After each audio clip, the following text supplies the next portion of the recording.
இன்றைய தினம் ஒரு சுவடுகளில் யாரெல்லாம் தன்னுடைய மனசை ஆட்சி புரியணும்னு நினைக்கிறீங்களோ, அதாவது உங்களுடைய மனசாட்சி அப்படின்னு சொல்லுவாங்கங்க.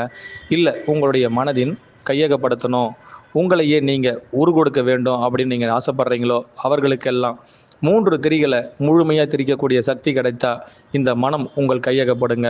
முதல் திரி உங்களை எப்படி திரி கொடுக்க வேண்டியன்றதுக்கு உங்களுடைய உடல் அதற்கு முக்கியத்துவம் கொடுக்கப்படணுங்க. இரண்டாவது உங்களுடைய ஆட்சி பிடமான மனம் எப்படி கையகப்படுத்தணுங்கிறதுக்கான இரண்டாவது சூடையும் நீங்கள் கண்டுபிடிக்கணுங்க. மூன்றாவது திரி தாங்க உங்களுடைய ஆத்ம உடல். இந்த ஆத்ம உடலை இதுவரை யாருமே முழு ஆகமம் செய்து பார்க்க கடமைப்படுறாங்களே தவிர அதனுடைய கைங்கரியம் எப்படி இருக்கணுங்கிறத யாருமே உணர்ந்ததில்லைங்க. உணர்த்த ஒவ்வொரு காலகட்டத்திலும் ஒவ்வொரு மகா பிரபுக்கள் உருவெடுத்து தான் வந்துக்கிட்டு இருக்காங்க. அப்படி உருவெடுத்து வந்தவர் தான் எங்கள் குருநாதர்னா.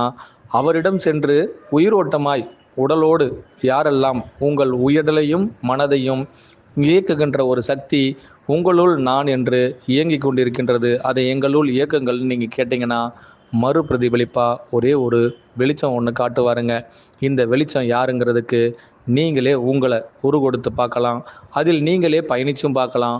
ஒவ்வொரு காலகட்டத்திலும் இந்த உடலையும் உங்களுடைய மனதையும் இன்று வரை யார் ஆட்கொண்டிருப்பது, இன்று வரை நீங்கள் மனதால் இயக்கப்படுவதன் காரணத்தால் உங்களுடைய துன்பத்தின் இயக்கத்தையும் இதனால் ஏற்படுகின்ற உங்களுடைய காலட்சேபங்களையும் முழுமையாக நீங்கள் உணரும் பட்சத்தில் உங்களுடைய ஆத்ம உடலாய் அவரே உங்களுள் முழு சரீரத்தில் வேலை செய்வாருங்க.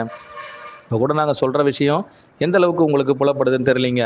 மீண்டும் ஒரு சகாப்தத்திலலாம் உடல் வேலை செய்தா உங்களுடைய மனம் வேலை செய்தானா, இத்தனை ஆண்டுகள் உங்களுடைய மனமே உங்களை உரிய கோலுக்கு அழைத்து செல்லும் பொழுதெல்லாம் உங்களுடைய உரிய கோல் உங்களுடைய குறிக்கோளாக மாறி அதில் பல தோல்விகளும் கண்டறிறீங்க.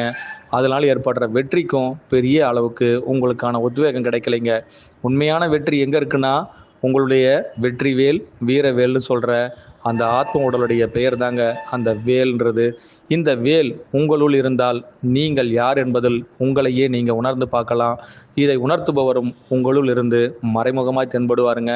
மீண்டும் ஒரு சகாப்தத்தில் உங்களுடைய ஆதிமுகம் எது என்பதை உங்களுடைய ஆத்ம உடலாய் உங்களுள் இருந்தே நீங்கள் உணரும் பொழுதெல்லாம் இம்மனம் ஒவ்வொரு முறையும் மறைக்கின்ற ஒரு விஷயம், உன்னை நீ மறைக்காதே, உன்னுள் இருந்தே நீ வெளிப்படுவாய் என்பதை புரிந்து கொள்ளுங்க.